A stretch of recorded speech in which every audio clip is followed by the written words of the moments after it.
સુરતના લસકાણા ખાતે પાડોશીના ઘરે ટામેટા માંગતા યુવકને ચપ્પુથી રેંસી નંખાયો હતો।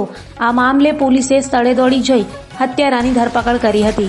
મૂળ ઓરિસ્સાના ગંજામ જિલ્લાના અને લસકાણા બાપા સીતારામ હોલની પાછળ દ્વારકેશ સોસાયટીમાં ભાડાની રૂમમાં રહેતા 40 વર્ષીય બીઘાધરા પાંડવ શ્યામલ 26મી જાન્યુઆરીએ રાત્રે તેના પાડોશી કાળ ગુરુ સંતોષ ગુરુ સાથે ઝઘડો થયો હતો।